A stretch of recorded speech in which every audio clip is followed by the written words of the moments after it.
I hope you'll subscribe to weekendateffys.com.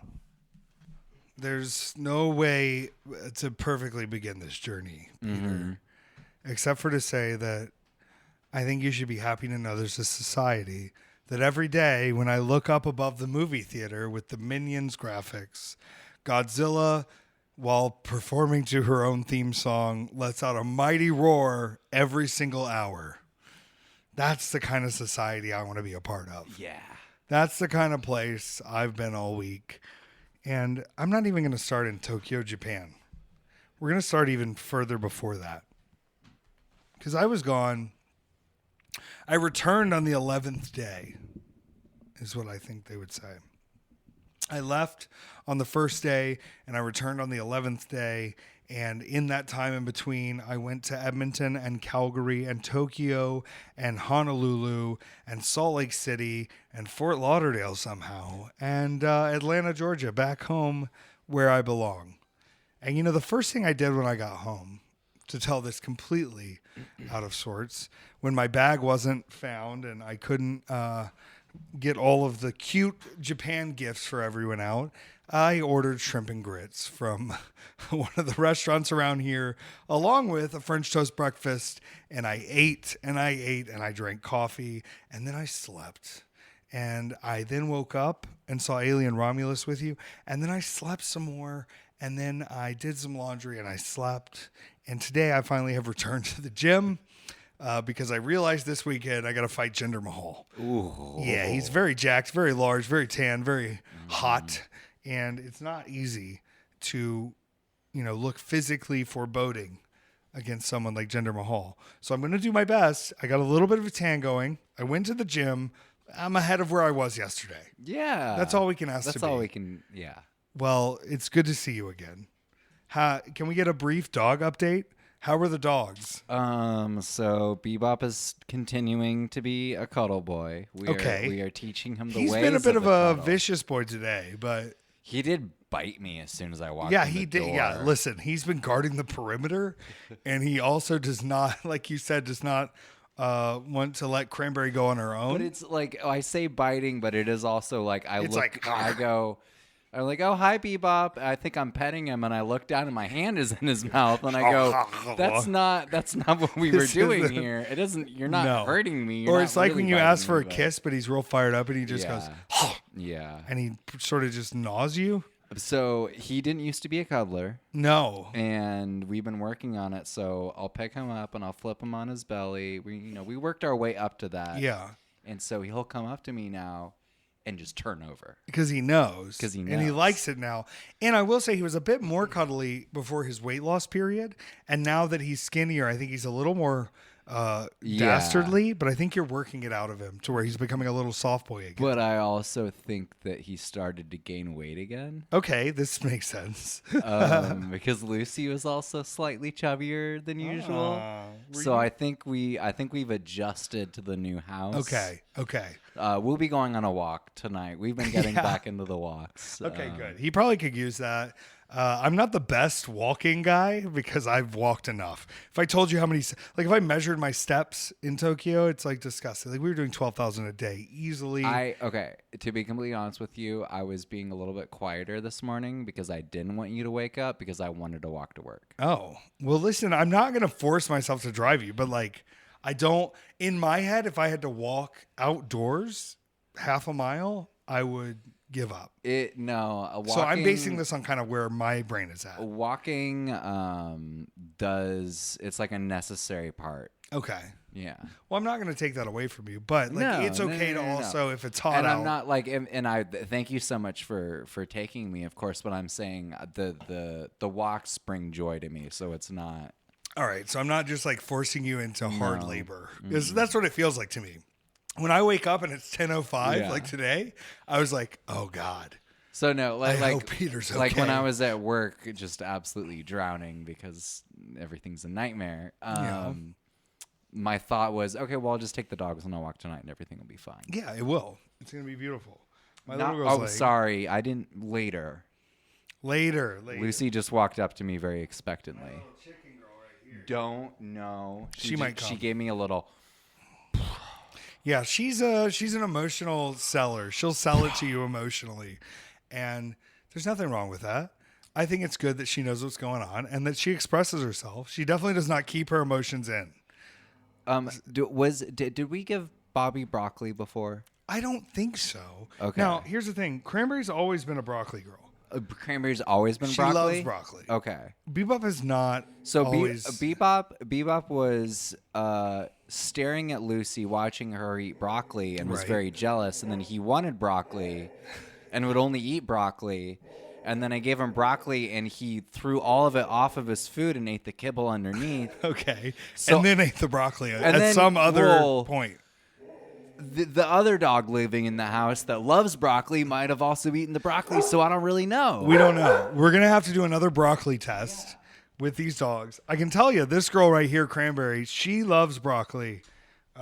She loves it steamed. She loves it raw. She loves it baked. She will eat any sort of broccoli, and AJ figured out I was feeding her my broccoli when he was making it because it was bad. And that's partially because it's a boring vegetable. Yeah. And it's also partially because he doesn't believe in like seasoning food. Yeah. I'm probably an over seasoner, where I like to have the butter and the adobo and the garlic salts. And like I want all the things. I want sauce. I want it all. So we're going to do a broccoli test to find out more. Other than that, the babies are babies. We've been busy. Good. Vibing. Well, I've missed them greatly in my overseas adventures, but it's lovely to know that I have someone watching out when I'm away.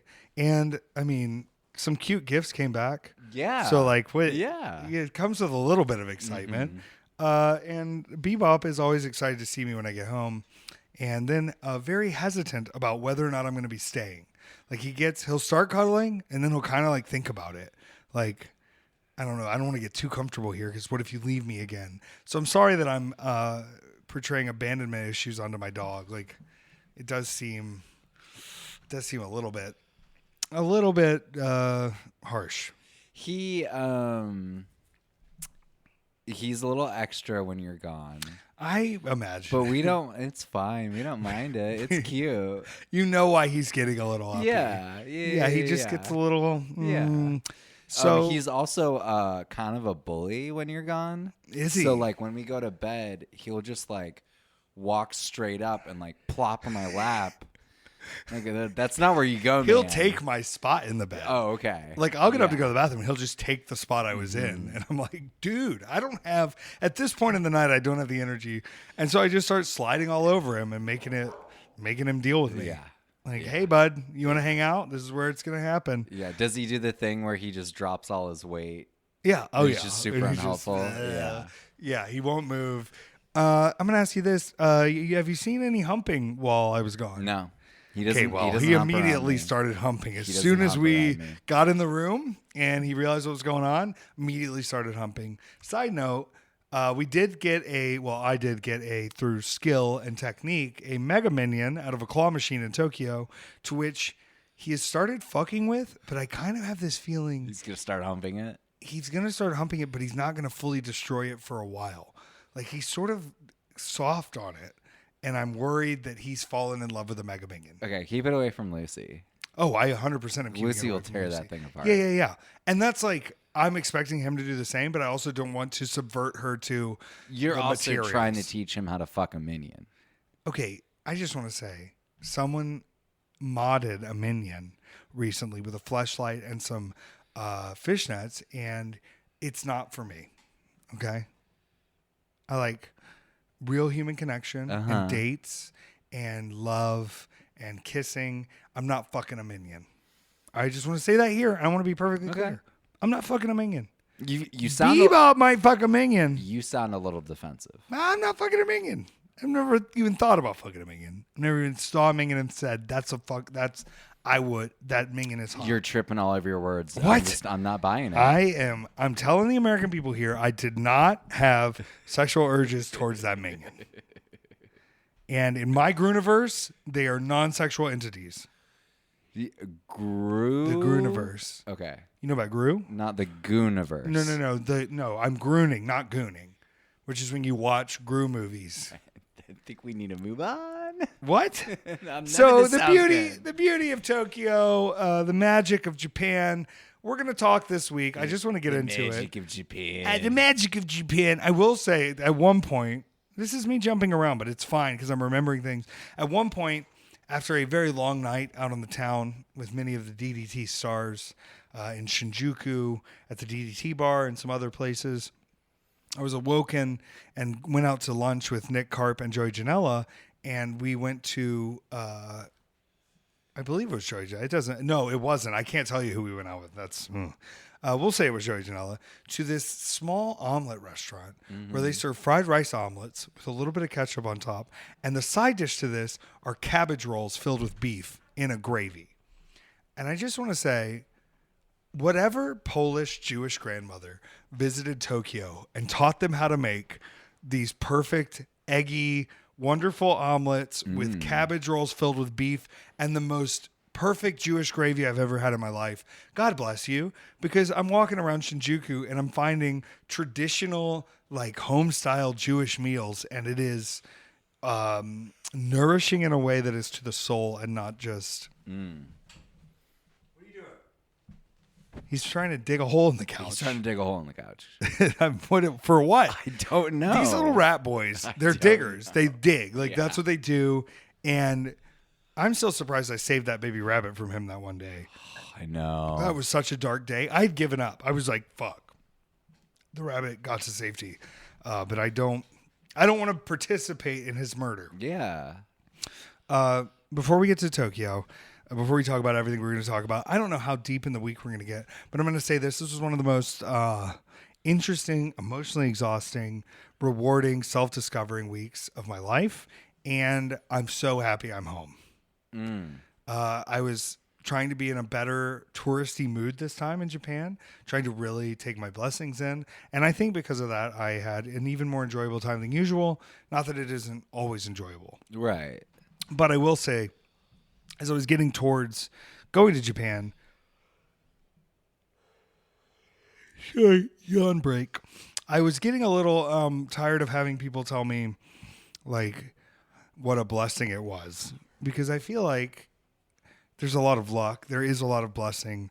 But a lot of this is people don't understand exhaustive amounts of work to accomplish something that will then require exhaustive amounts of work. Getting to go to Japan is not some blessing. It is a privilege. But then once you're there, I don't think most people and most wrestlers could kind of keep up with that sort of schedule. And so it was nice to pat myself on the back and go, you are blessed to get these opportunities. Not everyone could handle these opportunities, because we landed in Japan. And unfortunately, we had an extra day landing at 4:25, getting to the Airbnb by 9 o'clock at night, before we wrestled at noon, and then wrestled the next day at 7, and then wrestled the next day at 7, and then wrestled the next day at 7, and then, well, we'll get to it. But it is not the easiest schedule for your body. And I didn't even start in Japan, like I said, because last Thursday, my ass went to Calgary, Alberta, Canada, and wrestled a match in Calgary, Alberta, Canada, was victorious, and made my mark on the Calgary scene again. This is, I think, my third time wrestling in Calgary. And, I don't usually get to fly into Calgary. Usually I fly into Edmonton, which means I have to go Atlanta to Toronto to Edmonton, or Atlanta to Calgary to Edmonton. But I got to do the direct flight into Calgary, and it's just like a beautiful little 5-hour flight. Just took a little nap, flew right in, did the show that night, had a hotel room, vibed out, me and Jimmy Lloyd, just chilling, taking on the world. We were going to be joined the next day by Joey Janela, but that was for the Edmonton show. God bless Stephen Crow for driving us around, the wonderful Rhinestone Cowboy, who we hung out with the last time at LPW, who kicks my ass, took care of us in the Calgary scene. I had a great time going to Tim Hortons. I got old-fashioned donuts. They have this one old-fashioned donut, and it's like, it tastes like something your grandma would have, and like it's from another time. It's like a weird raisin donut, and it fucks. Is and Tim Hortons homophobic? Are they? I heard this the other day. Hold up. Let's. I'd like to get into this because I don't think Timmy could be a homophobe. Timmy can't serve me jelly donuts and egg sandwiches and be a homophobe. Is this true? Are we going to be discovering something here? Wow. They apologized for supporting anti-LGBTQ groups and have vowed to never do this again. They were the co-sponsor of an anti-gay marriage rally in Providence, Rhode Island. And this was sponsored by the National Organization for Marriage. They are fiercely anti-LGBT and will take away civil rights of gay and lesbian couples. And they have stepped away from supporting this and said they have made a large mistake. Or maybe they should. Wow, hold up. Let's see this. Sorry to bring something like that up. I figured you would probably know if it was a real deal thing. They're keeping their family's environment. They had blocked a gay news site on their Wi-Fi at one point. What? I don't know. It does seem like there are some. This seems potentially Project deeper. 2025 corporate Christian entities. I just want to say this again, and I'm not saying to support Chick-fil-A. I'm not saying to support Tim Hortons, but I want to just be to stay with the times, as mindful and demure of this subject as possible, by saying, at no point has eating chicken or donuts ever stopped me from putting a dick in my mouth and sucking it to completion. Was that too dark? My mom listens to this. I feel really bad now. But I just want to be clear.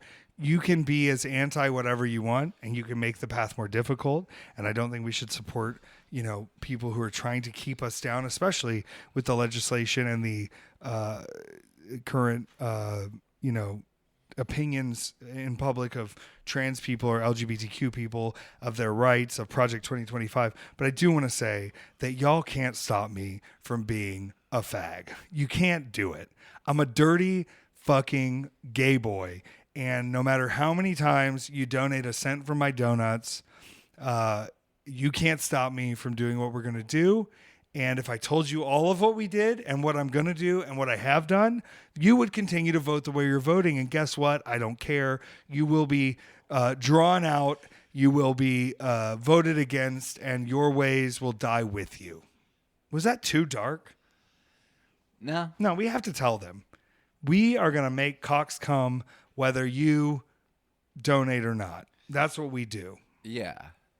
So are we saying there's nothing wrong with sucking a little dick and eating a little chicken sandwich? No, I'm just saying that you can't base the end-all be-all on whether or not we get rights on a fucking restaurant. Yeah. Because you know what? They will always have some sort of corporate power, but information is the key to keeping people informed enough to make decisions on their own. And you know what? I will second guess next time eating that. I eat Chinese food at the mall in Canada too. It was beautiful. And I don't think they support any kind of homophobia. I don't think they would ever stand by that. I also, big shout out to global dumbass J.K. Rowling, who's currently being sued by a cis woman for calling her a man, and is having her own fucking sue rights put against her, because in Great Britain, you can't just say shit. That's libel and you can be sued. So good fucking luck, you rotted little bitch. Mm-hmm. You slavery supporting, racial profiling loser of a fucking author who stole most of her shit from everybody else. You are worth nothing. And you will be worth nothing once they take your mold house in court. Yeah. Right? Yeah. Ugh. It's nice to see stuff shift back the other direction. It's also wonderful just people pulling quotes of other fantasy authors just absolutely bodying her. Yeah, because she's just, listen, this is her legacy now. Great job. You fucked it up. My mom went to visit J.R.R. Tolkien's grave when she was in England. But she said that next year she's not going to visit J.K. Rowling's grave. Once the mold gets her. Once the mold takes her out. Black mold is a bitch, y'all. Black mold. It almost killed us. We're survivors of black mold. Howard, are you out there?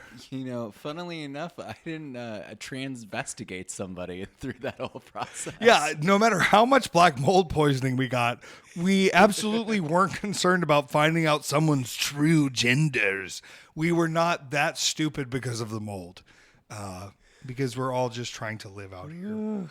Now, Canada was actually very nice and warm and pleasant and beautiful. I got to spend a lot of time with Jimmy Lloyd, who, we had a long week together. It really makes or breaks people out here on the road.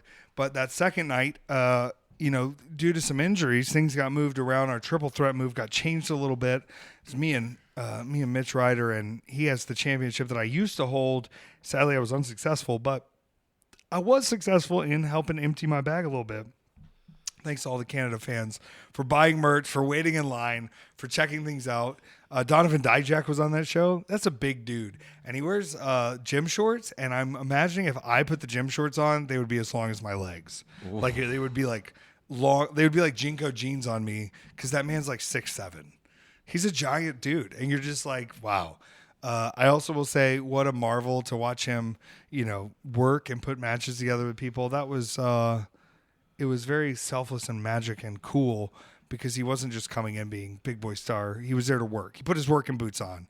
So good for you, Donovan. Donovan Dijak, working boot man of the week besides me. Maybe besides Joey. I'm not giving Mance any credit. He did defend that belt 6 times last week, but he did not once defend it against me. So let's be perfectly clear. Not that impressive. Now, the reason this worked out well is because instead of having to fly back to the States, I could go straight to Tokyo from Calgary. So Joey Janela, the bad boy, joined us there Friday for the Edmonton show. And then me and Joey and Jimmy made our way back from Calgary into Narita, not Haneda. Now, I don't know how they're pronounced, and I'm going to be honest with everyone here. I don't care. I've heard Haneda. I've heard Haneda. I've heard Haneda. I've heard Narita. I've heard Narita. I don't give a fuck because are you there with me? No. So I'm going to call them whatever I want. Narita is the airport that is furthest, almost, I don't want to say, it feels like it's east of town because if you're standing in Tokyo looking out at the bay, it would be to your east. I guess not looking out of the bay. Looking out of the bay, whatever. It's like north of Tokyo if you're looking at the way the island sits. But then Haneda is right in the bay. Later in the story, this will come into full context when we are making differentiations on how to escape a typhoon. Ooh. We will make the differentiations at that point. Now, all you need to know is we landed in Narita. Now, what's crazy is we land and, we've been on this plane for 10, 12 hours. I do want to say this trip proved to me I'm a master of flight because I knew how to dose and sleep on every fucking single flight. And I slept on every flight almost the whole time. Damn. And I still came home tired. Can you imagine? Yeah. It's adjusting to a new time zone. Not the easiest thing to do, especially when you're done with a show.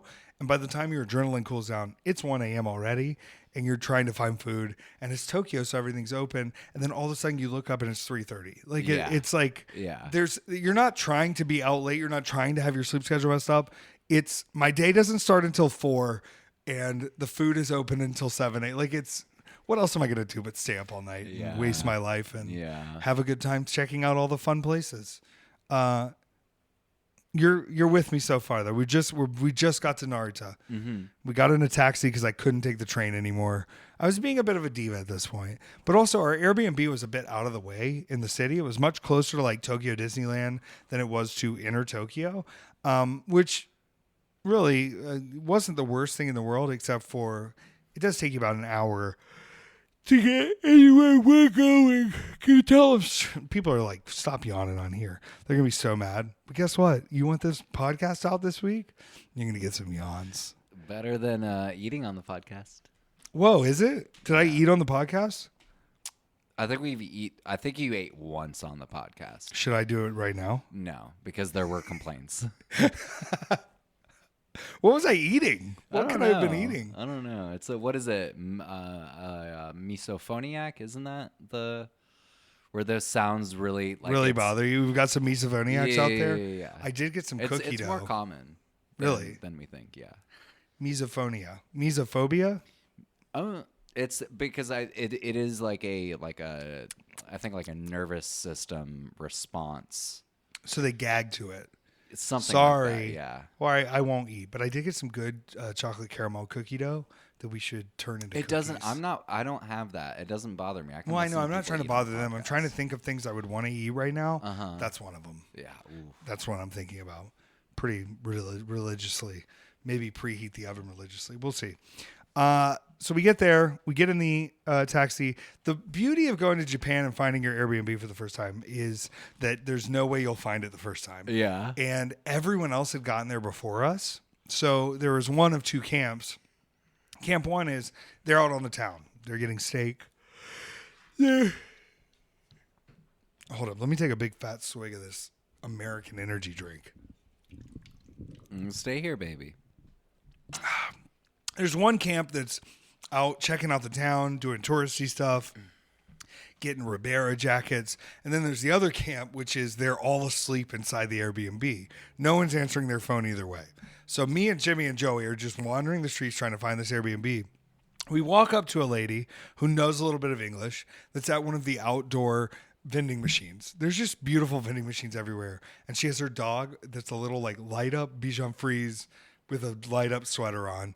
And we're like, okay, let's find out. Hey, we're looking for this. This is the address.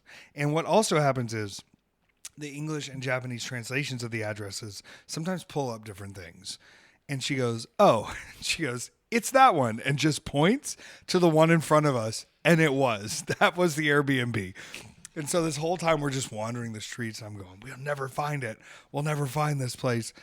She found it and pointed at us. It was right in front of us. So we did make it, in fact, there. We went up to the Family Mart for the first big night of adventure.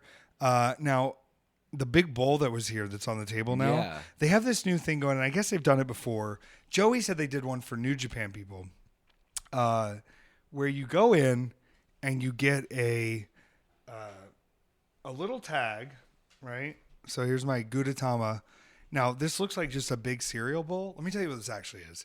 When you go to the bathhouse, there's this bucket in front of the seated showers, and you fill this with the water, and you bathe yourself, and then you use this to rinse. Okay. That's what this physically actually is. Oh. But I want to fill it up with ramen and eat it.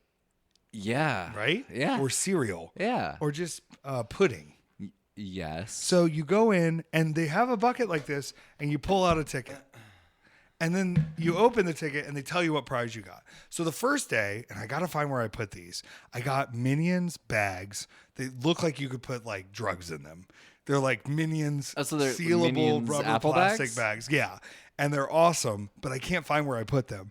I think they're in my backpack somewhere. I'm going to have to search. But this is another product of, they've got a Gudetama one. I love Gudetama. Gudetama is the lazy egg.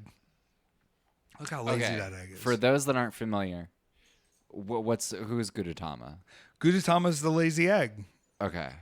Look how lazy he is. I see how lazy he is, but what's the context? He didn't. Did Gudetama just fall out of a coconut tree? Yeah, he exists in the context of everything before him. No, Gudetama, he has a Netflix show too. That's relatively new. Sorry, I'm not. You're not a Gudetama? I guess I'm not hip to the Gudetama. It's a Sanrio character. It's a really fun name of to Hello say. Kitty. Yeah. So it's based on Tamago, which is egg.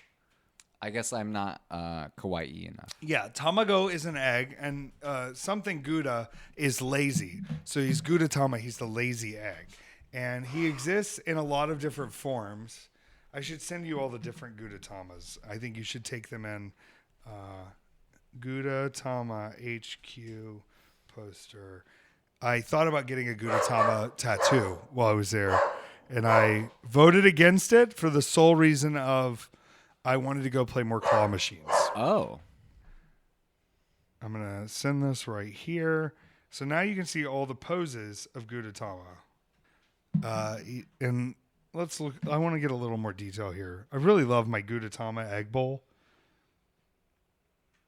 He's always in trouble. He's lazy. Sometimes he gets cooked. And sometimes his little butt's out. Like this one where he's not listening with his little butt out inside of his shell. I kind of want that one on my forehead. So either way, I got my Minions bags the first night. This Gudetama bucket, when I picked this out and I peeled the thing off, they looked around like the employees of the Family Mart were like, the fuck's going on here?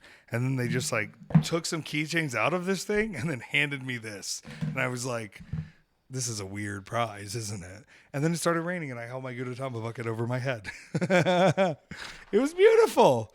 It was beautiful. So that first night, went to bed. We figured out the bed situation. It was all fine.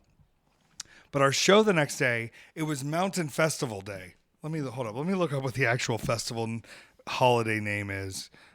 Japan Mountain Holiday, August 12th.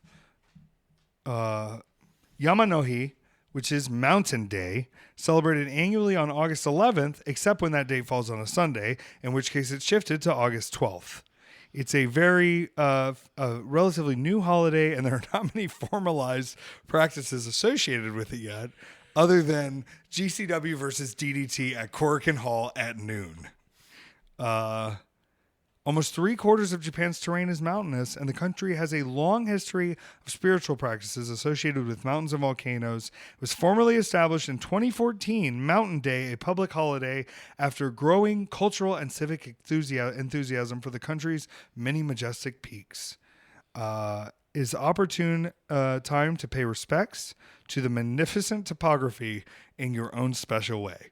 So many people go hiking on Mountain Day, but a lot of people came out to Korakuen Hall to watch DDT versus GCW in the first ever singles match between myself and Danshoku Dino, which was extremely gay. Now, I use this as a fun opportunity too to sort of, and the first part was suggested by Dino, having a ref that we can kiss and getting some refs we can kiss. And so through this, we started adding all these different parts where Ref Perch, I put him on my shoulders to get kissed, and he was eliminated. The DDT Ref Mitsune, he was eliminated via a kiss. And then Ref Scarlet came out, to which me and Danshoku Dino both pretended to be disgusted. Then Ref Scarlet came out, to which me and Danshoku Dino both pretended to be disgusted by the addition of a woman. And we were like, bleh, bleh. And then she tried to get kisses from us, and we suplexed her ass out of the ring and continued our fight to then having Ref Adam Galt, the GCW senior ref, come in. He got mad that we were trying to do the kisses and gave me a Stone Cold Stunner because I tried to put him in Danshoku Dino's butt, and then gave me a moonsault, to which the general manager of all of DDT tried to stop me from then doing worse things to Adam. And I took the general manager of DDT and put him in between Danshoku Dino and his manager's heinies. Heinies out in Korakuen, and then I stuck my own face in there. It, you know, for as casually as we put this match together and as casually as things were called and as gay as we both were seemingly feeling, people were saying it was genius and was marvelous and magic. I just want to say this was like 25% the horniest this match could have been. This match could have been way darker and way more detailed and gone on for roughly an hour if we wanted it to. But for the sake of those at home, we kept it to a meager 10 minutes and did not go as deep as it could have gone because it was an all-ages show. Can you imagine at the all-ages show, you put Dino and Effy together and call it Gayest Match Ever, East Meets West? I need you to know that I have wrestled now at Korakuen Hall as a professional wrestler 5 times, and my ass was only out for 3 of those times. I'm very disappointed. I'm trying to think of the 4th time if I possibly had my ass out, but I do think it's only 3 out of 5 times where my ass was out at Korakuen Hall. After the match, it's next to the Tokyo Dome, which is where they hold like Wrestle Kingdom, which is a pretty big wrestling event, but typically it's a professional baseball stadium. So I went and they had a game going for the Tokyo Giants versus the, I can't remember the name, Tigers, Hanji Tigers maybe. And I bought a Tokyo Giants hat, which is so sick for the 90th anniversary. Gold. I don't know why it's YG. I'm trying to understand. Let's look. Tokyo Giants YG logo. Let's see. Yomiuri Giants is the original name of the team. So that is why there's a YG. We're learning something today. Yomiuri Giantsu, formerly Yomiuri Kyojingun, is a Japanese professional baseball team. They are now known as the Tokyo Giants more professionally. They are part of the Nippon Professional Baseball League and commonly referred to as the Tokyo Giants now, although they started as the Yomiuri Giants. So that's why the YG logo is on the hat. Looks very sick. Looks very not baseball. I spent more on that hat than about anything, but I was fine with it. We tried to ride the roller coaster that day that goes all around the Tokyo Dome, but the price was fine. It's about $10 American to ride. We had to wait an hour and a half if we wanted to ride it. Ooh. We were not feeling it. Now, we decided then, okay, we're going to go drop our stuff off at the Trunk Hotel. There's a gallery showing of Nick Carp's visitors event there and a dinner for everyone to attend. And we're going to go drop our stuff there, get cleaned up, feel okay. After this, we went by the Hao Ming store. Now, Hao Ming store is a small wrestling-centric fashion store that is right around the corner from the Trunk Hotel in Shibuya. They have all sorts of cool-ass, like, luchador fashion items, jumpers, cool t-shirts, like funny shirts, but it's all wrestling themed.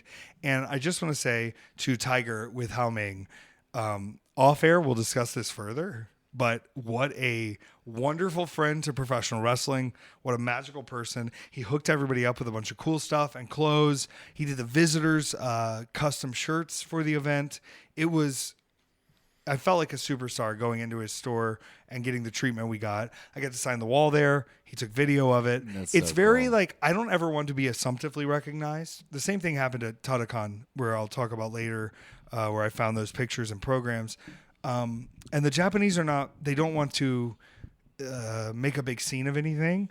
So it's very cool to walk in and, like, I'm not making a deal and they're not making a deal. But at the end, they're sort of like, listen, we know who you are. We would love if you would participate in this thing. Take a picture and sign it for the wall. Do a video for our thing. Sign our wall here. It's very cool to, like, be low key about it, but they're still like, we're still going to ask you. We still want you to be a part of it.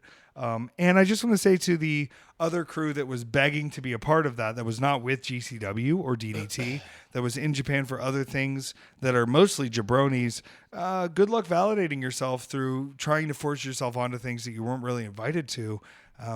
It's very odd to watch. Weird. And I'm not talking about any of our New Japan brethren, too. I got to see Clark Connors at the event. I got to see Tikla at the event. Gabe Kidd messaged me. I didn't get to see Gabe Kidd. He's in the middle of the G1 right now. What a fucking menace Gabe Kidd is, in the best way possible. He's been in these pressers just like, dressed to the nines, Brit boy, I'll beat your ass, fuck these people, I'm going to take the G1 from you. And he didn't win it, but another Brit certainly did win the G1 this year. And I'm not saying that it happened because of me, but I did sniff his jacket at Totocon, and then 2 days later, he won the G1. And that's Zack Sabre Jr., star of my Venmo profile. So whenever you send me money on Venmo and you see that picture, it is me and Zack Sabre Jr. after another great tournament he won, the PWG Battle of Los Angeles. I'm just saying, like, and let me tell you this. We went to this party that night after Hao Ming, the visitors kickoff party with everyone there. And thanks to Adam and Orange Crush for hosting that for everybody. I missed Gabe Kidd at that party by about 15 minutes, and I missed Zack Sabre Jr. at that party by about 15 minutes. And they both sent their love, and there's nothing more heartbreaking than being 3,000 miles away from someone now. Well, no, like 8,000 miles away from someone now, and to be within 20 minutes of their grasp and just not staying as long as I should have. Damn. But I'll tell you who did make it. My two good friends, El Desperado of New Japan and Minoru Suzuki, both made the party. Ooh. And standing in the hotel smoking section with me, Sheik, Carp, and Minoru Suzuki, just vibing out there, just vibing together with the king. It's so casual and cool and weird and awesome that, like, I see Minoru Suzuki and he's just like, how have you been? And you're like, he's very good. I'm very good. I'm feeling very good. I'm excited. I'm here with you. Oh, there's a picture of me on the wall. Like, it's very, like, I said yes, sir, a lot. I don't know. What is that? Does that sound? Am I subbing out a little bit here? It's fine if I do for the king. It's fine if I sub for the king. The girls are finally just laying, and I'm trying not to acknowledge it, but watching Lucy and Cran just lay on their little bed together. Perfect little yin while yang. Bebop screams at the world. Know. Such a masculine little fuck. I know. Oh, we do have to get him a Hawaiian shirt, but he's gonna look like who's the guy with the mustache? Tom Selleck? Yeah. In Magnum PI. He is Tom Selleck. He is Tom Selleck. He's Tom Selleck in Magnum PI. We love that for him. Oh my God. Selleck. Cool it, kid. So after this, all our shows were regular time shows. We made our way home after the big party event in Shibuya. Had a good time resting and checking out the town. Dropped off our bags before the big show. On this very day, we were having a magical... Look at this guy. Look at this little guy. You got picked up, dude. You got picked up because you were acting such a fool. Come here, Lucy. Okay. All right, we're here.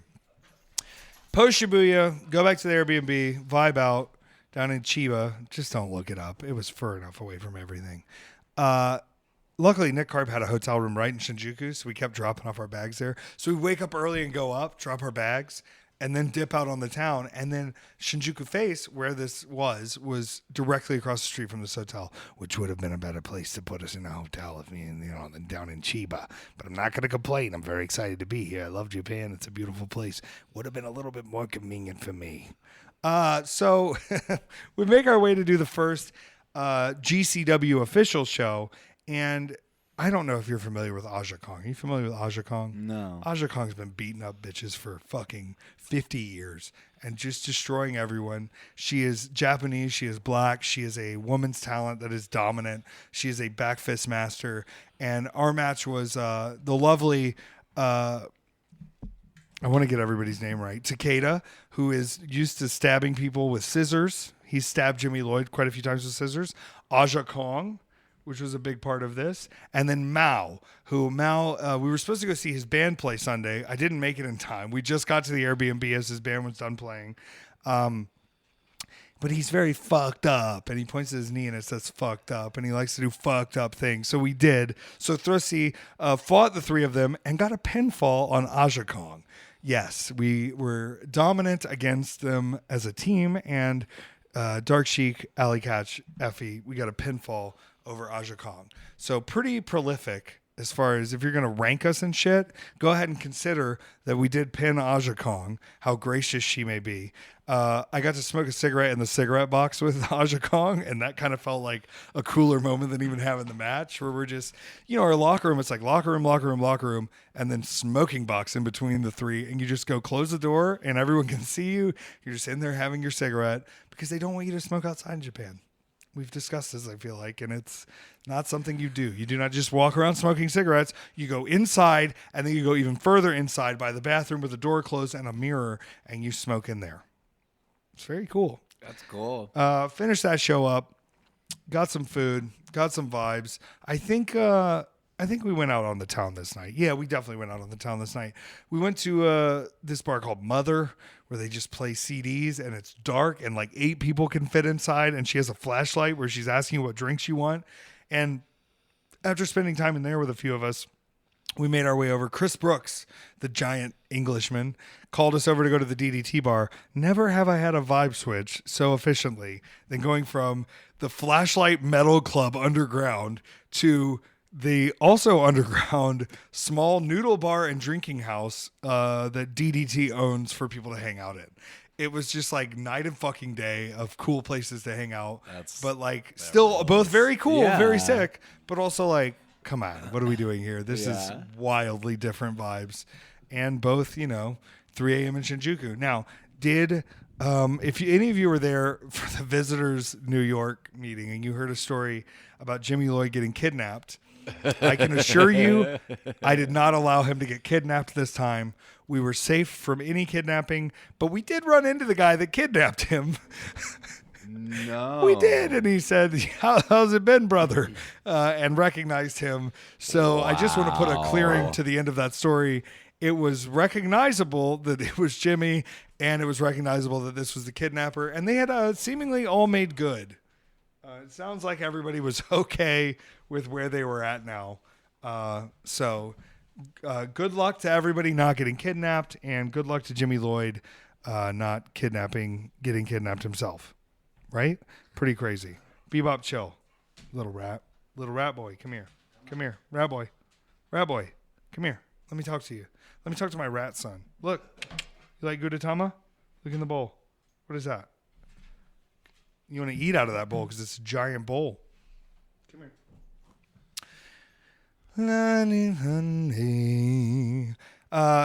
Ended our night pretty late. Got back. Vibed a bit. The next day, what a match. We got to explore a little bit, throughout the city and wander, do a little shopping, do a little claw machining. All of these things are pretty typical of spending game changer time in Japan. Bebop,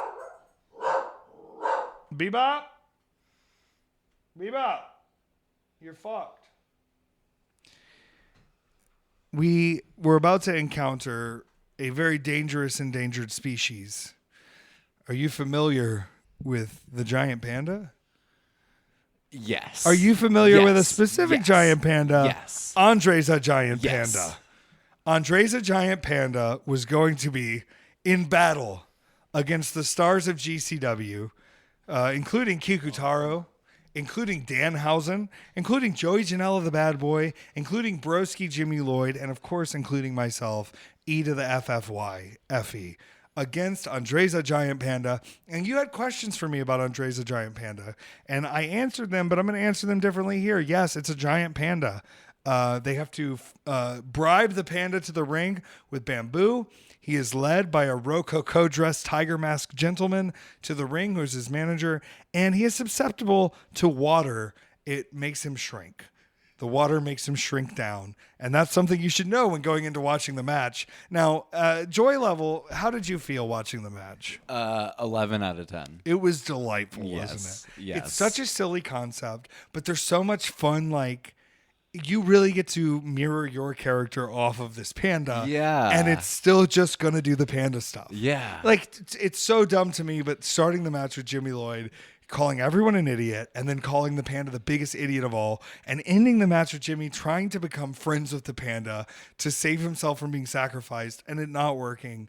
Really just wrap up a story better for me than watching Jimmy Lloyd get destroyed by a panda. It's magic. The panda, in fact, undefeated in Japan. I don't know if you knew this. I had no chance. I was not pinned by the panda, but I was headbutted by the panda multiple times. I did try to seduce the panda. I tried to. It didn't work. Give its pandussy a little kiss. Didn't work. Did not work. Pandas not attracted to Effy. Very odd to me, but true. We tried to curse the panda. Now, what did you think about our curse dance? Well, a panda is a bear, so wouldn't quite. Is it really a bear, or is it like a subset bear of a raccoon? You might be more I thought correct. they were just fat raccoon, but maybe that's just a red panda. That might just be a red panda. Hey Siri, is panda a bear? Yes, a giant panda is a bear. That's what it says. So yeah, it's a bear. Okay. Oops. Well, I tried to fight the bear. I'm becoming a bit of a bear myself. But I think I'm going to stick with the cut now. Japan started me quick because eating the food over there, you just digest so quickly. I did eat some of the panda bear's bamboo on the outside of the ring, and a fan told me not to eat that. But I think it's good for fibrous digestion. It has to be, You think right? it's cursed? The cursed bamboo? Yeah. Do you think I cursed myself? I don't know, maybe. There were plenty of curses coming. There are plenty of curses coming. There are curses coming everywhere. We're going to talk about the water curse soon. Oh, what a nightmare. Fighting the panda was magic, and I keep finding myself in these positions where I've been watching wrestling a long time. Yeah. And there are components and people and characters that are kind of woven into the integrity of what I view indie wrestling as and what I view professional wrestling as. And so not only am I getting to work with fucking cool people like Mao and Takeda, who I've been around on GCW shows a lot, but getting to work with legends like Andre's a Giant Panda and Aja Kong, and then not only getting to fight Danshigodino, but in the match coming up after this, on that Thursday, getting to team with Danshigodino, we're going to get into all that. But at this point, where are we at? Where are we at on this podcast so far? 50 minutes. Oh, let's just ride this lightning. Okay. Let's just make this a super long. Okay. Are y'all cool with that? It's going to get deep. If we find a split, we find a split. Okay. If ever there was a split, it would be right now, but I'm about to get into the depths and the magic of the pull of the ocean. Okay. Whoa. Is that too? No, let's do it. All right, let's do it. The next day, the only people that were still on shows were me, Danhausen, and Joey Janela doing the DDT show. It's just a DDT show. And part of me when I was going to Japan the first time was like, oh, if I don't understand things, I need to ask more questions to try to understand it. Not this time. I just would hear things and go with it and figure it out as I went. This was described Thursday as a beer garden show. And I don't know what that means. At the same venue, a beer garden show. And you'll find that I put everything together and finally understood my goal and my mission in Japan after this. But before that, since everybody else was off and we were going out of town the next day, we planned on going to Disney World. And instead of just going to Disney, we went to Disney Sea. Because the Disneyland there is kind of a replica of Disneyland that I've been to in California, I've been to in Florida. This Disney Sea is an entirely different functional park. And the reason you can't buy park hopper passes for Disney Sea is because Disney Sea is an island that was built in Tokyo Harbor, and that land is owned by a different company that has different logistical legalities over the park than what Disneyland has. And although they function as a single park looking adventure area in the same place, you cannot buy a ticket to both at the same time because they will not lapse each other's legality in case something happens at the park, which we've seen. It doesn't really matter anyway because they will lapse themselves out of any legal judgment when it comes to you dying at their park. It is, if you're interested in theme park stuff, though, it is interesting how Japan basically out-gangstered Disney with Disney Sea. And they were like, oh, okay, I guess that's... And they're like, you'll pay us to live here. It's really beautiful, though. And as far as like a functional Disney park, it is very hidden in itself. We got there early that morning. Now, what had already started happening was flights being canceled because there's a Category 4 typhoon headed towards Tokyo. And I'm not going to get into much of the detail of all this, but between everyone's flights, I ended up on the phone at Disney Sea for roughly 2 to 3 hours of the time we were there. And after that, for 2 to 3 hours for the time we were there, on top of Allie being on the phone for that time, Mance having to call at some point, Joey having to call because he has a very high United thing to try to figure out a way for us to get out of Tokyo because it was looking like we were about to be stuck there in this typhoon for a very long period of time. Now, I hate to be a spoiler. The typhoon for us before Saturday night when me and Joey got out was about 2 hours of downpour. And that's it. They canceled hundreds and hundreds and hundreds of flights. It rained for 2 hours in the afternoon Friday, and I did not see another drop. Oh. I love caution. I love taking, not wanting to take risks with people's lives, with it being Haneda in the harbor where all the flights were canceled. But when they started canceling Narita flights too, I was getting a little concerned. I had been moved from one flight to another flight to another flight to finally finding a flight that was out Saturday night through Honolulu, Hawaii, and then direct to Los Angeles from Honolulu. We'll get to that in a minute. It did not work out as planned. I can't complain. I had a good time. But during this time, we're at Disney Sea, and we're going to ignore all the time that I spent on the phone. We're going to ignore all the time that I spent trying to find flights out and looking up flight options and eventually getting some of the people a bus to Osaka and then a flight to Korea and then a flight to San Francisco and then a flight to LA to get them there. We'll get into all that in due time. But we're going to talk about Disney Sea because Disney Sea is so cool and beautiful. Now, did we use a little bit of a secret of IBS to get to the front of the lines again? Yes, we did. Was it harder or easier in Japan? Much harder. We had to continually tell them how bad the diarrhea was for us to get to the front of the line. and every employee had to hear it. We had to go line to line because we did not have a diarrhea certificate, which they require to get the all-day diarrhea pass. Were we going to give up? No, we were not going to give up. Were we going to ride these rides? As many as we could before everybody was forced out of town due to the typhoon. And secondary to that, was it the hottest fucking day of my life? Oh. It was Florida humid and wet, God. and we're next to the harbor, and the sun is right down. I'm telling you, Peter, I've lived in Florida. I've lived in Georgia. I've lived in South Carolina. I have never sweat as much as I've sweat this week in Tokyo. When people, the last time, because I've mostly done the October tours. This is my first, July, August kind of timeline tour. They told me, oh, it's so hot. It's so hot. It's so hot. And I went, I'm from fucking Florida. Okay, how hot can it be? Hotter and more humid than Florida. It was disgustingly hot the whole time. I was consistently soaking wet. I'm getting the chills right now. Oh, God. You know what I'm talking about? I'm getting the chills thinking about how disgustingly wet and hot I was all week. I'm walking around with luggage the whole time. I'm just soaked head to toe. And now I have to be on the phone and I'm riding rides. It was fine.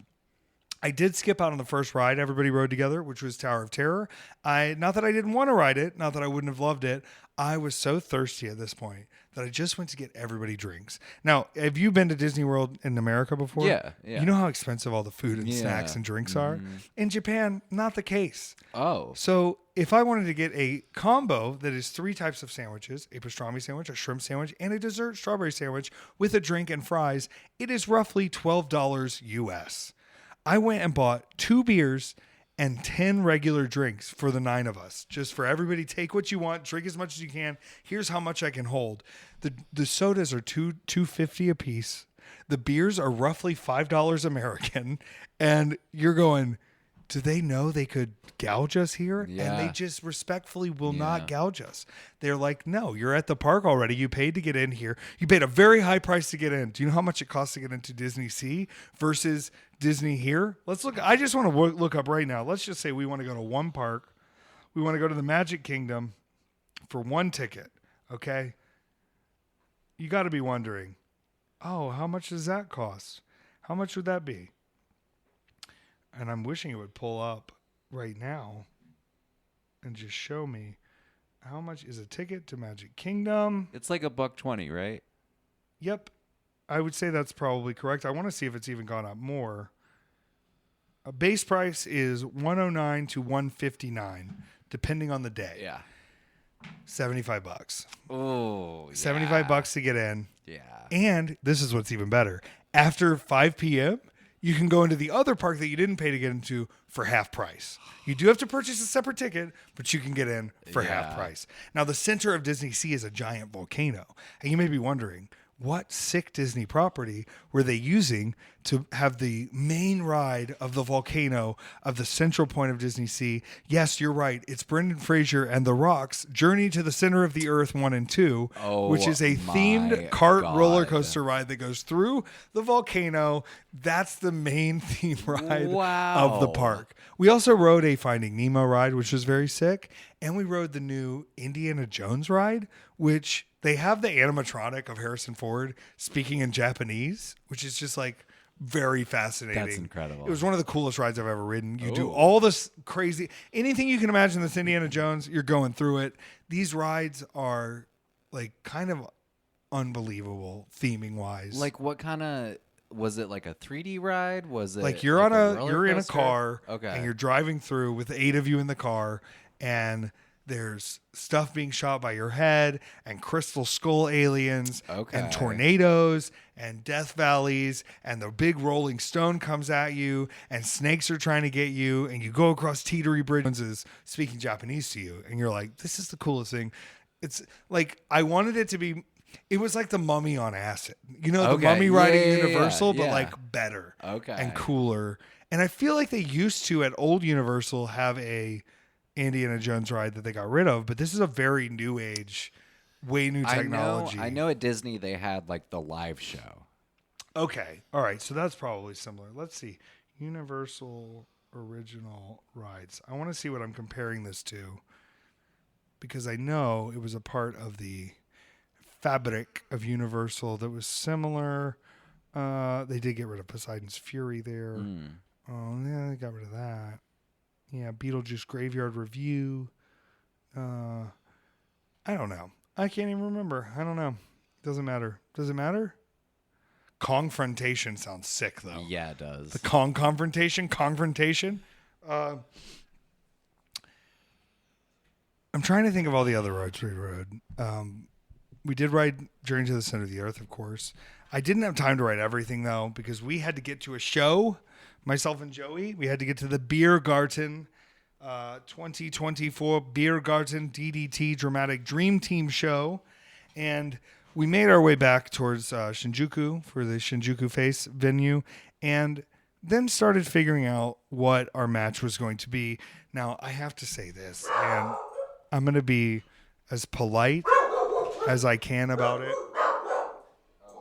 Is AJ here?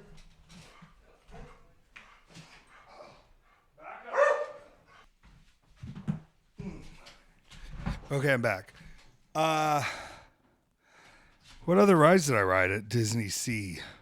Oh, we rode Toy Story. I won again. I beat Allie again at the Toy Story ride. I had to just like rub it in almost. I was the greatest at Toy Story Mania that there ever was. And I was 3,000 away from the high score of the day. Yeah. Damn. I'm damn good at the Toy Story Mania. Damn. So, they don't have Minions rides at Disney, so that's pretty sad. AJ, I can't read lips. Oh no, it's for the best. Sorry, I literally lack the ability to read lips. So whenever anyone tries to have me read their lips, I go, "What? What are you saying?" I have no idea. I hope it's not a secret because you're about to tell me. Yeah. I'm just moving my mouth. I'm just going. Do you want chocolate caramel cookies? We'll bake them. So me and Joey leave with Nick Karp to go back to Shinjuku. We go put together our beer garden match. And I just want to say, me and Don Chico Dino should not be allowed to tag team. What a fucking mess we are together. And it really didn't help. AJ, you can shut your ears on this one. Not only am I fighting Joey Janela, and we both have the same sunburn of a racerback tank top, so it looks like we've been hanging out all day, which we have. I'm also fighting Takeshi Masada, who is just the cutest Japanese boy I've ever seen in my whole life. And the whole plot of this match, obviously, is that we're trying to get rid of Joey so that we can put our butts on Takeshi Masada. And at one point, Dino says to me, during the match, enter Sandman. And I thought he's saying he's going to do like a Sandman entrance. And ECW, the Sandman would come out to enter Sandman. And he would have a stick and a beer and he would drink. And so he's doing the whole entrance and he's like spitting beer on people. Okay, so he would come out smoking a cigarette, drinking beer, hitting people with a kendo stick. Okay. And that was the Sandman's gimmick in ECW. But I thought he was just saying for his intro, he was going to come out to do Enter Sandman. Not the case. Enter Sandman by Metallica played the whole 15-minute match. I'm sorry. The whole 15 minutes we're having this match. Enter Sandman by Metallica is just playing on repeat. Loop? And the venue is the Beer Garden show. Because that song has a pretty significant reset. Yeah. They just kept playing it. Okay? I don't know how to tell you this. They just kept playing it over and over. And I don't even think they could replay the sound on DDT World because they don't have the licensing to. Right. So I don't even know what sound is up on this match currently or like how it sounds. Poor Takeshi Masada for not only having to be in this match with me and Dino both trying to grab his butt, but also being the translator. So he's having to translate the things me and Dino are saying to each other while being the subject of who we're saying them about. The poor child. I just want to say, this is a mess. Right. It also was a mess in the fact that I told you the full details of it earlier, but at some point there was a switcheroo suggested, and I'm not going to give you the full language that, listen, there's a and the whole plot of this match, obviously, is that we're trying to get rid of Joey so that we can put our butts on Takeshi Masada. And at one point, Dino says to me, during the match, enter Sandman. And I thought he's saying he's going to do like a Sandman entrance. In ECW, the Sandman would come out to enter Sandman, and he would have a stick and a beer, and he would drink. And so he's doing the whole entrance, and he's like spitting beer on people. Okay, so he would come out smoking a cigarette, drinking beer, hitting people with a kendo stick. Okay. And that was the Sandman's gimmick in ECW. But I thought he was just saying for his intro, he was going to come out to do Enter Sandman. Not the case. Enter Sandman by Metallica played the whole 15-minute match. I'm sorry. The whole 15 minutes we're having this match. Enter Sandman by Metallica is just playing on repeat. Loop. And the venue is the Beer Garden show. Because that song has a pretty significant reset. Yeah. They just kept playing it. Okay? I don't know how to tell you this. They just kept playing it over and over. And I don't even think they could replay the sound on DDT World because they don't have the licensing to. Right. So I don't even know what sound is up on this match currently or like how it sounds. Poor Takeshi Masada for not only having to be in this match with me and Dino both trying to grab his butt, but also being the translator. So he's having to translate the things me and Dino are saying to each other while being the subject of who we're saying them about. The poor child. I just want to say, this is a mess. Right. It also was a mess in the fact that I told you the full details of it earlier, but at some point there was a switcheroo suggested. And I'm not going to give you the full language that, listen, there's a translation difference. It sort of means what they mean, but I'm sort of not going to repeat what they said. And they said, we're going to do a switcheroo and you can give a kiss to the other guy because you won't know who it is because he's wearing a mask. Well, the boy they point at is a 16-year-old. And I go, him? And they go, yeah. And I go, absolutely not. So we came to a compromise and there was a 21-year-old that was going to change places with him wearing the mask. And the kisses don't affect him in the mask. And I'm going, I'm trying to explain this to another English speaker there. And he's going, what's the problem? And I'm going, my career being over for trying to kiss children in the ring? He's like, no, it's fine. It's Japan. I go, it's not fine. It's the internet. We're not doing this to a 16-year-old who I just found out was 16 as we're planning this spot together. I have to ask more questions of these people. Either way, the match is going on. Enter Sandman's playing. It's very wet. In the end, Joey Janela defeats Don Dino with the help of Takeshi Masada. Here's where it gets interesting. In DDT, there's a specific belt. Now, it's been won by many people. It's been won by referees. And it is the DDT Iron Man Heavy Metal Weight Championship. Okay. This is a historic belt. If I read to you everyone who has held this belt, like it is an unbelievable. Let's see if there's some noted reigns here. Now, wow. The most reigns is held by Shinobu, who won it 216 times by trading it back and forth with 215-time champion Yuko Miyamoto. This is a total of 303 times on the same night. Don Dino holds the reign for the longest combined reign with 448 days. But I do believe there are other people who have won it, including, you ready for this? Vince McMahon's Hollywood Walk of Fame star, a copy of the Young Bucks autobiography, the belt has won the belt itself, a cat named Bunny has won it, Yoshihiko the doll has won it, a 3-time champion ladder has won it, a monkey has won it, and of course, Joey Janela has won it 7 times. Kokolo, the miniature Dachshund dog, has also won it. Z-Star, Tokyo's big mascot, has won it. A baseball belt one time won the belt.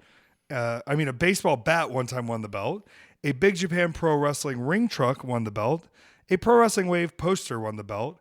A stuffed Junkasai doll, not Junkasai, a stuffed Junkasai doll has won the belt. And the IWGP Junior Heavyweight Championship has also won the belt. Now, at the end of the match, teams be damned.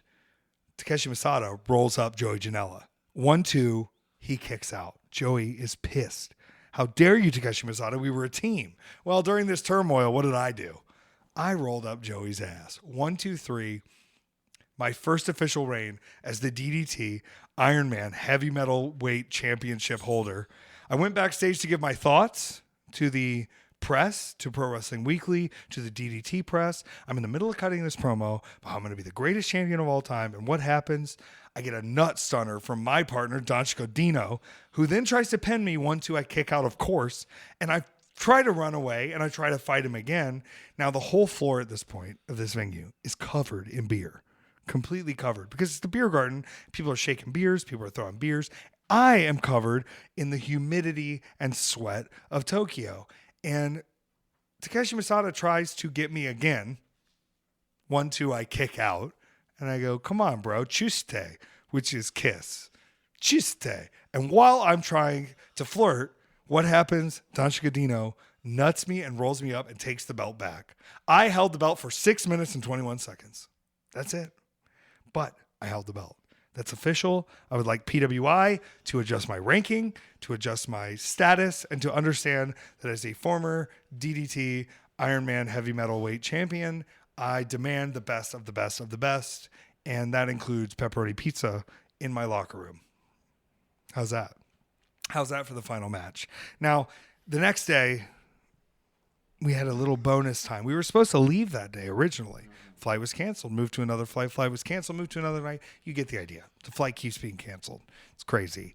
I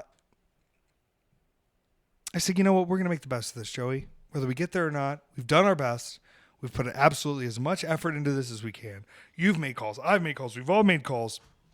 Me and Joey are the last cats in town. We get a cheap little hotel for the night to stay Friday, and we just take on the town. Go look around. This is when I actually got my Gudetama. Me and Joey wandered the city. We went to Todokan, which was magic. We're going to have a Todokan whatnot stream, looking through all this cool stuff. I found that picture of Ricky Morton and Robert Gibson, and I messaged Ricky Morton, and he just kept telling me, baby, I love Japan. I love the people of Japan. I love hanging out in Japan. You better stay out of trouble. I always stayed out of trouble in Japan. And I said, Ricky, it don't look like you stayed out of trouble in these pictures. It looked like you were having the time of your life over there in Japan in these pictures. It's a historically magical place with everything from the 1930s on of all wrestling, original masks, ripped masks from events, like just the craziest stuff you've ever seen. I got to sniff Zack Sabre Jr.'s jacket, which was lovely. And demure, very demure to sniff Zack Sabre Jr.'s jacket. How are you holding in there over there, AJ? He's not listening to any of this, is he? He can't even. He's not even comprehending. Good, praise God. We had a pretty fun time, and we actually went to Todokan on Saturday. Well, whatever. It all kind of blends together. I did go out with Carp and Joey on this very day and get horse meat. Very delicious. Okay, sorry to all the horses out there. We got 3 types of horse meat, served roast with horseradish, served raw and fatty, and served raw and lean. Horseradish? Okay. Well, it adds a spice to the horse. What else are you going to put with horseradish? Horseradish. For horse. You ever had horsey sauce at Arby's? Yeah. What do you think that's for? Okay. Yeah. So we're starting a horse farm because I need to cultivate that fresh meat. That's the best roast meat I've ever had. It was soft and pure and delicious. I know America would fuck it up, but this seems to be raw, sustainable horse. And, you know, I'm getting my black pepper dumplings. I'm getting my seafood dumplings. I'm getting my horse meat. And I'm just going, you know what? I could live here a while. I think I could live, at least like 2 months. I think I could live in Japan without going crazy. I think if it's longer than that, I might lose my mind. But by day 5, you're like, nah, I'm kind of sliding my little puzzle piece in here, and I fit, and it's good. And you start getting your phrases down. There was one night where I didn't know if I'd taken a magic elixir or if something happened. I was walking around and I was like, I think I can understand Japanese. Turns out there was just a lot of Japanese people speaking English at this function. It's not true. I cannot understand or speak Japanese fully. All I know how to say is good morning, Ohio. Good afternoon, konnichiwa. Excuse me, sumimasen. I'm extremely sorry, gomen nasai. And of course, arigatou gozaimasu, which is what you say to everything. And you can just say gozaimasu, gozaimasu. They'll say that. You say, well, arigatou gozaimasu. I go, gozaimasu, which is like to you and to end with you. The goodness end with you. So I think with those phrases, if I'm staying in Tokyo, I'm okay. I think if I go to any other city in Japan, I'm going to have trouble, and I need to work on my Japanese. All right. Did it take 3 tours of Japan for me to finally think I should learn a little bit of Japanese? Yeah. Did I do a lot more Mark stuff this time? Of course I did. It was wonderful. I really enjoyed myself, and I had the energy to do it. I'm not saying I regret anything in the past about staying in or not participating in certain things. Mm-hmm. I did things that would cost me money. I did things that would I did things that would take up my time. I did things that I wasn't sure if I would find enjoyable, and I found them very enjoyable. Like being recognized as a wrestling celebrity at Todokan. Very cool thing. What's wrong? No one's here. Come lay in your bed, Krantz.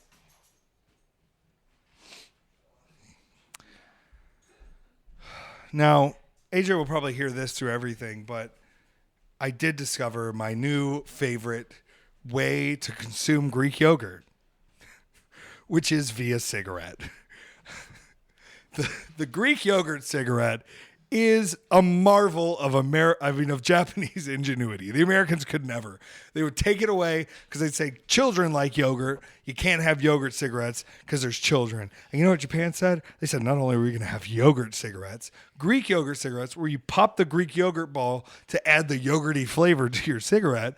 We're going to have grapefruit soda cigarettes, and we're going to have mocha vanilla cigarettes, and we're going to have tea leaf flavored cigarettes, which I haven't even opened that pack yet. We're going to have berry menthol cigarettes, and we're going to make them all roughly $3 American a pack.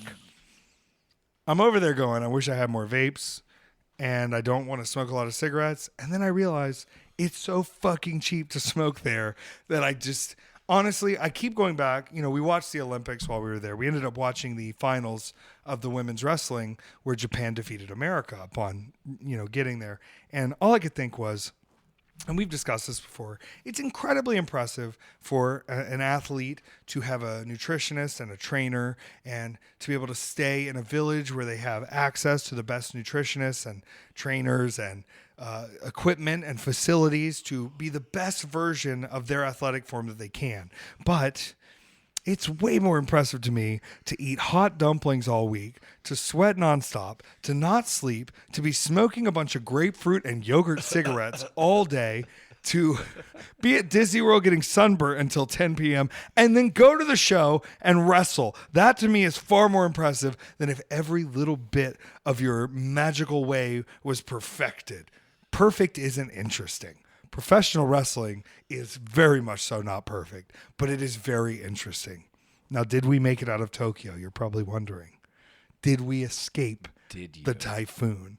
We absolutely did. But did we make it to Los Angeles? We absolutely did not. Let me tell you how this went down. Narita to Honolulu, the first flight.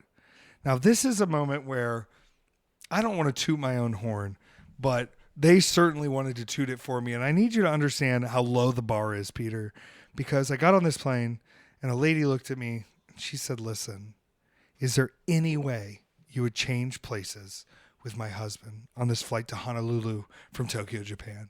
I said, well, where's your husband sitting? She has her 2 kids with her, 3 in the row, and I'm in the aisle next to her. She said, he's 10 rows back, same seat as you. I said, you know what? If I can leave my suitcase here, I'll switch with you. Same thing, aisle, it's fine. So let's make sure we tell the flight attendant because every person is, assigned to their seat. So I talk to her. She says, you'll really switch? I said, yeah, I'll switch. It's fine. So I walk to the back and tell the husband, hey, me and your wife, we worked a deal out. I'm sitting here, now you're up with her. He said, oh my gosh, thank you so much. At this point, I sit down, I put on my seatbelt, and every flight attendant in the whole cabin, I counted 7, came and bowed and gave me an arigato gozaimashita. And then the last one came. I see her as kind of the head flight attendant, gave me a full gift bag of lotions and eye masks and food and snacks and Kit Kats of various flavors and was so appreciative. And then asked me if I needed anything extra, served me food right away for switching seats 10 rows back. Wow. How fucking low is the bar that I was like, I felt like I was being worshipped on this plane. I was not, but it was very lovely, and I ate every bit of snack, and I went to fucking sleep. Now, when I landed, I was feeling pretty cocky. I'm walking through, we're gonna go through customs in Hawaii. We won't have to do it in LA. Everything's gonna be good. And I get a message that goes, "Your flight's canceled," and I go, "What?" And Joey goes, "Our flight's canceled," and I go, "I just heard, but what the fuck?" And we've made it this far. There's no typhoon in Hawaii. There's no weather in Hawaii.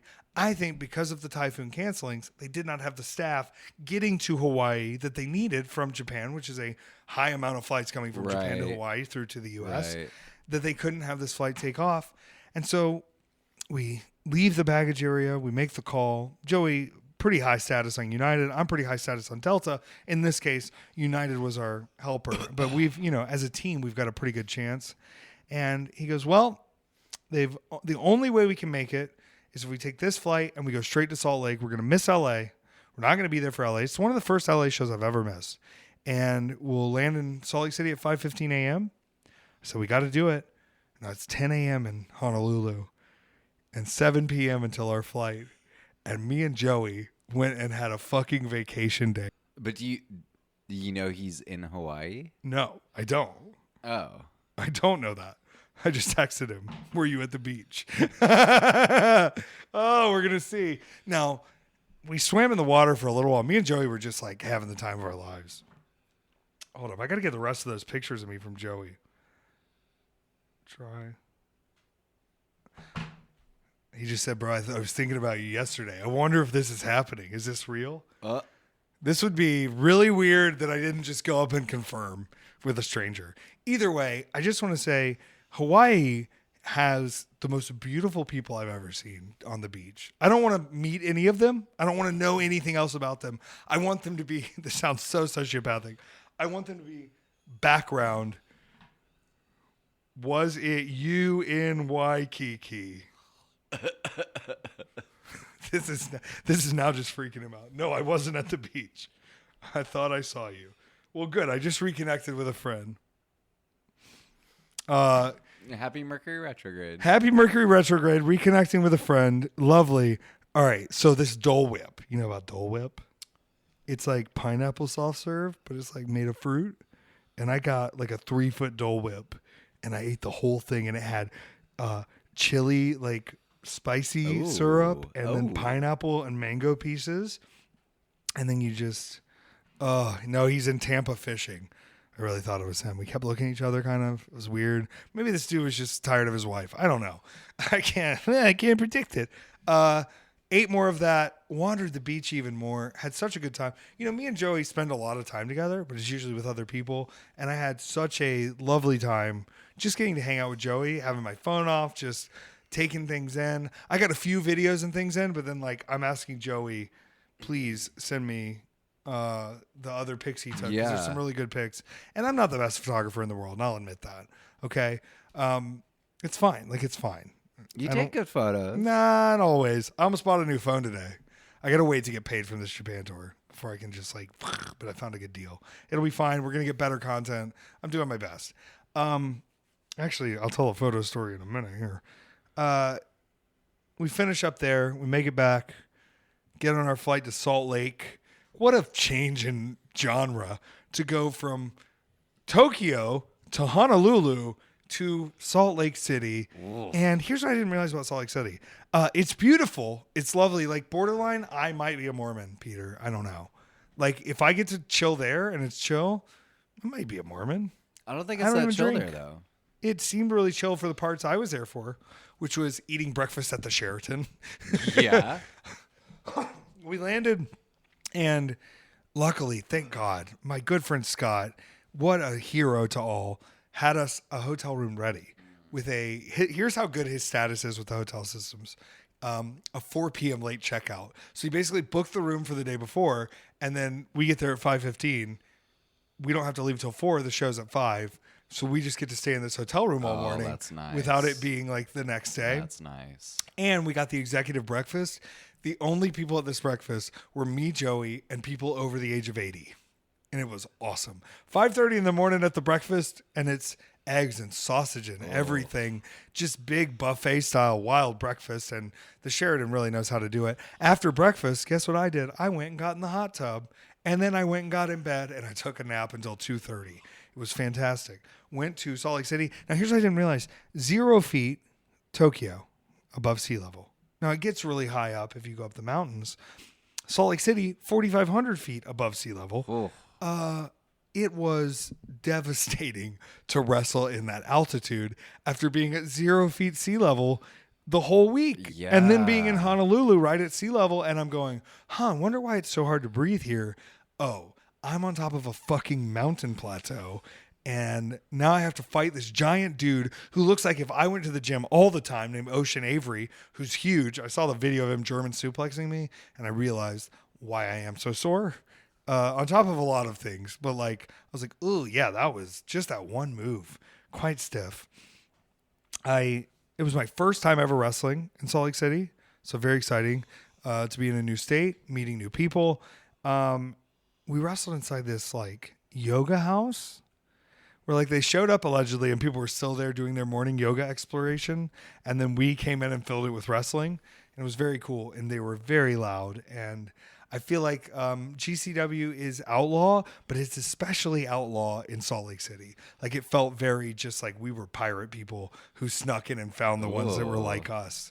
I did have a red eye out. So afterwards I went back and ate pizza with a few people and then got straight on my red eye, which was Salt Lake City to Fort Lauderdale to Atlanta. Oh, that's nice. Without it being like the next day. That's nice. And we got the executive breakfast. The only people at this breakfast were me, Joey, and people over the age of 80. And it was awesome. 5:30 in the morning at the breakfast, and it's eggs and sausage and everything.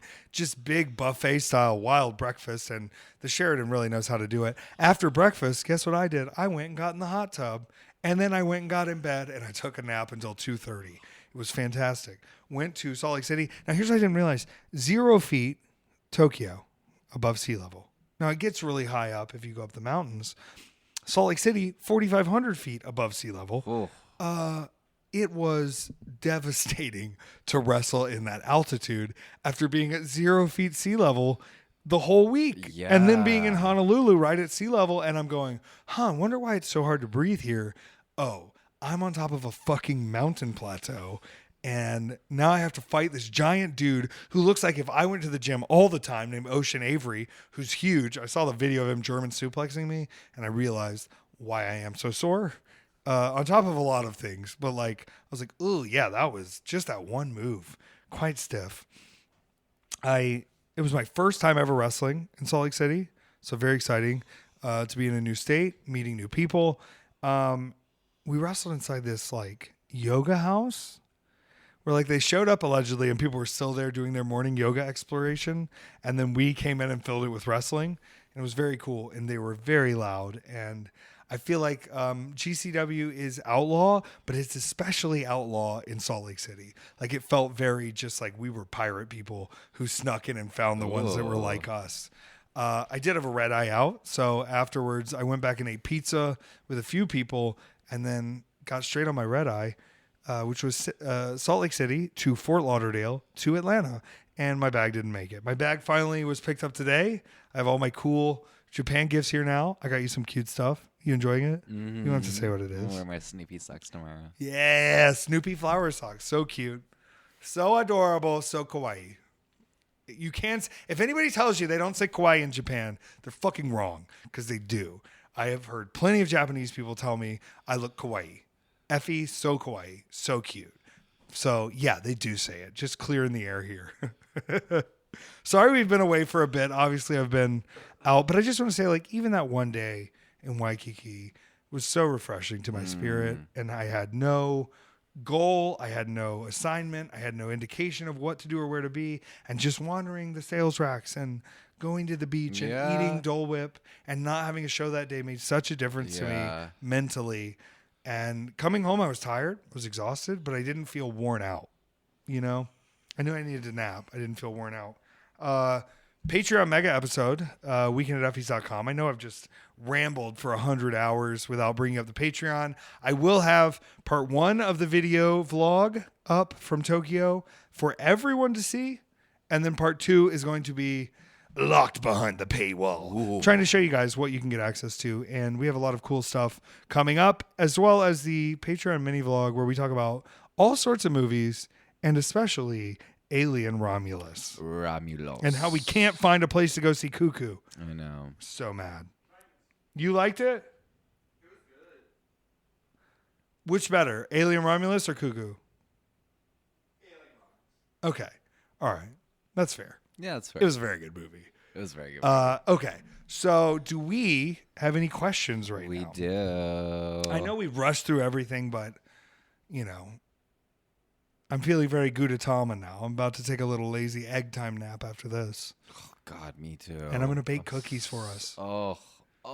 I just need you to brag about my jambalaya rice and sausage today. It was so good. You immediately came home and you have just been taking care of a very tired human. Yes, because you kept care of my little boy. He is the sweetest. Is he being sweet? Oh, what a babe. What a babe. But I missed you all. We'll be back to regular streaming in episodes soon. But let's get into some questions, Petár. Okay. This first one is from Kirsty. I hope I said that correctly. Okay. Any tips for travel anxiety? I have the best tip for travel anxiety ever. That plane's going down. There was nothing you could do about it. This sounds like when I tell AJ, you can get shot anywhere. It's not. This doesn't sound effective. I know that is maybe comforting for me and not a lot of other people. But if you're going to die, you're going to die. It does kind of take care of the problem. For me, I think you really have to throw control out the window. Yeah. There are things you can do by like calling Delta, calling United, calling in, being there early, preparing ahead, knowing what to pack, what not to bring, looking up how, certain travel things work as far as like trains and stuff.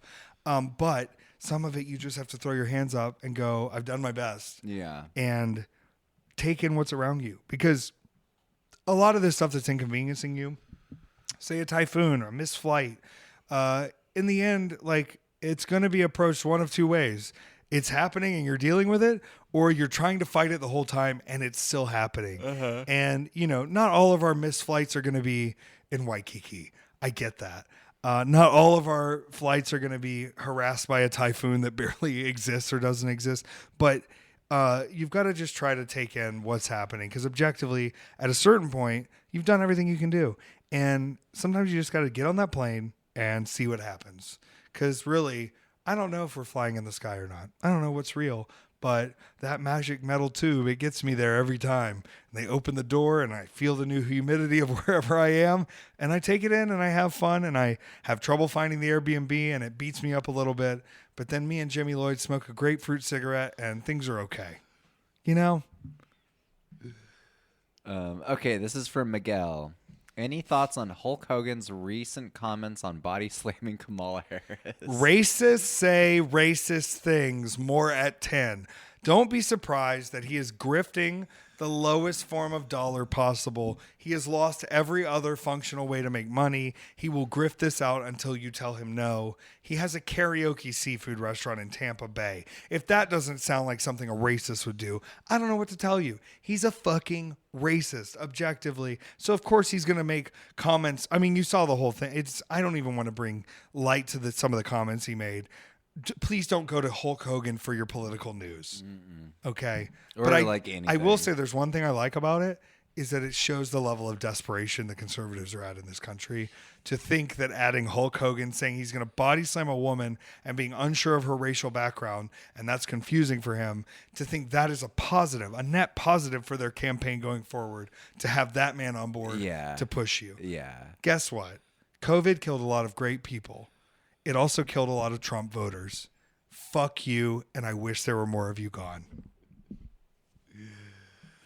Was that too direct? No.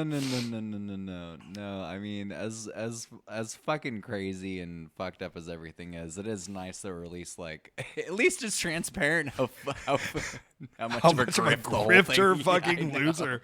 Do you remember when? You probably don't. The last time they had him at a WrestleMania, they dressed him and Titus O'Neil up as pirates and paraded them out on the Buccaneers stadium. And it's the only time they've let him say the R word. Arg. Yeah, he's done. It's over. Barry Hogan with all your dreams. You know what's good about AI? We can go back and replace him in everything. True. Think about Rocky 3, but instead of Hulk Hogan, it's like Becky Lynch or Rhea Ripley taking the role of Sweet Lips. Okay. I'm glad this halted everything. This is from Donovan. Are you going to go see Bortarlands? Okay, I am going to go see Borderlands, and Petár doesn't want to see Borderlands with me. AJ, will you see Borderlands? It was so good. You saw Borderlands already? To be honest, it was not great. Hold up. Can we get a brief review? You won't be on video. Can we get a brief review from you? The Borderlands review. No, you got to talk into this. So there was decent action. Get right up on that. I never played the video game. I went strictly as like a Kate. What's her name? Kate Blanchett. Kate Blanchett fan. I liked the girl with bunny ears. Good storyline, very Mad Max. Some good action in there. Not quite enough action. And the dialogue was horrendous. Whoever wrote that movie should, well, I don't know who wrote it, but I don't want them to get fired, but maybe they should be. Okay, so we're going to go see it tomorrow. There's this. It sounds like you're not going to go see this with me. Should I go see it? I'll go see it again. He said he'll go see it again. Wait, he said he'll see it again. You know who wrote it? Who? Eli Roth. What? Yes. What? Yeah, he wrote and directed it. Does that mean he writes the dialogue? Yeah. Yeah. Yeah. You Somebody mean has to. famed director of Hostels Part 1 and 2 and The Green Inferno? Actually, I thought The Green Inferno was pretty good. I thought it was pretty good too. Yeah, but this sounds like it's not. It sounds like it's not sticking. Oof. Cuckoo or Borderlands? Cuckoo Cuckoo. was chosen over Borderlands. But Alien over the rest? I'd rather see Borderlands than both of them. Jesus Christ. I hope they didn't hear that. You'd rather see Borderlands than Alien or Cuckoo? They can't hear you through this. He said, "Oh yes." Okay. Well. And how was What Women Want? Or What Men Want? How was that one? Oh, that was Taraji Always Delivers. Taraji always delivers. They can't always hear you, so delivers. I'm passing it through. Okay. Let's go to the next question before I lose my mind over here. Okay, this is from Julie. How was Julie. your full moon experience this week? What day was the full moon? I think it was yesterday. I'm not paying attention. Hey Siri, when was the full moon? Oh, come on, just tell me when the full moon was. Space.com. It was like yesterday or the day before. Well, I want to know the exacts because if it was yesterday, it was not my favorite. August 19th, the Sturgeon moon at 2:26 p.m., which would have been Monday at 2:26. It shut me down. I was shut down after a long week of nonstop. Yeah. This week, I'm going to be at Homecoming, Atlantic City, New Jersey. I should be there for both days. If I'm not wrestling the second day, trust it is by my choice. But we have Jinder and the Bollywood Boys taking us on. I slept through my second viewing of Alien Romulus. That's how my full moon was. Honestly, I wasn't going to wake you up. I was like getting excited at stuff, and I kept reaching over, and I was like, no, let Peter sleep. Let Peter have a moment. Peter's been working very hard, and Peter's already seen this movie. I can save my comments for the end. And my comments are, why did they AI Ian Holm? But that's neither here nor there. It was a wonderful film. Does that mean they can do a version of The Hobbit that's just him instead of Martin Freeman? Yes. Yes, it does. Yeah. Okay, I'm all for AI Ian Holm. Yeah. And I want to see the barge scene, the barrel barge troll scene when they go down the river barge and Legolas shoots at them or something. I don't know. It's a weird movie. The Desolation of Smaug. Played by Gollum. Okay. Played by Benedict Cumberbatch. Benedict. I am a dragon. I am a dragon. Did he talk like that? Or is he like, I am Smaug. Smaug me. There's so much Smaug in Los Angeles. Right? Is that? Yeah. Okay. Any other questions here? What's your favorite Simpsons episode? My favorite of all time. Ooh, this is deep. Probably the Treehouse of Horror with the dead Bart in the attic, or the crazy Bart in the attic. How is that? That's mine too. Is it really? Yeah, I love all the Treehouse. I think it's a of Beau is Horror, Afraid and thing that that's- really brought it back into the front context of my yeah, mind. Yeah, Because I went back and rewatched it. Treehouse of Horror, I think, is always the best Simpsons. I also like the one where Marge wants to get with, what's his name, Abe Froman. Yeah. That's a great setup too, because Homer really has to prove himself. The future one where Lisa becomes the president and Bart's got an earring. Mm-hmm. I always thought earring Bart was pretty hot. I stand by that. And any of the whole, Bart's going to get kidnapped by Sideshow Bob stuff. I always like the play out of that. Yeah. Yeah. I think that's, I don't know. There's probably a lot more than that. I used to have some of the box sets.